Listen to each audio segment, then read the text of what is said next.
ಪ್ರತಿಧ್ವನಿ ಕನ್ನಡ, ಪ್ರತಿಯೊಬ್ಬ ಕನ್ನಡಿಗನ ಧ್ವನಿ.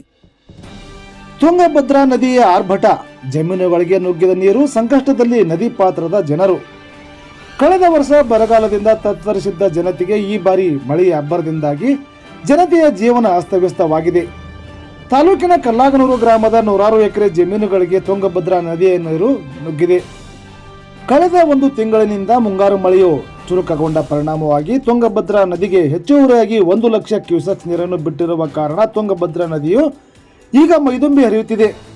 ನದಿ ತೀರದ ಗ್ರಾಮಗಳಾದ ಕಲ್ಲಾಗನೂರು, ತೊಳಲಿ, ಹೊಳೆಯಿಟಗಿ ಹಾಗೂ ಸಾಸಲವಾಡ ಗ್ರಾಮಗಳ 100 ಎಕರೆ ಜಮೀನುಗಳಲ್ಲಿ ನದಿಯ ನೀರು ನುಗ್ಗಿದ ಪರಿಣಾಮವಾಗಿ ಭತ್ತದ ಫಸಲು ನಾಶವಾಗುತ್ತಿರುವ ಹಿನ್ನೆಲೆಯಲ್ಲಿ ರೈತರು ಮಳೆ ಬಂದರೂ ಕೂಡ ಪ್ರವಾಹದಿಂದ ಬೆಳೆಗಳನ್ನು ಕಳೆದುಕೊಳ್ಳುವ ಭೀತಿ ಎದುರಿಸುವಂತಾಗಿದೆ.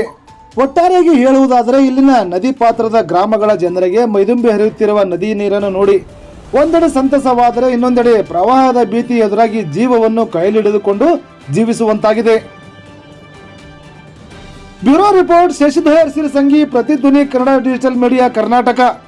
ಪ್ರತಿಕ್ಷಣದ ಅಪ್ಡೇಟ್ ಸುದ್ದಿಗಳಿಗಾಗಿ ನೋಡ್ತಾ ಇರಿ Pratidhvani Kannada digital media. Subscribe ಮಾಡಿ, ಲೈಕ್ ಮಾಡಿ, ಕಮೆಂಟ್ ಮಾಡಿ, ಇತರರಿಗೂ ಶೇರ್ ಮಾಡಿ.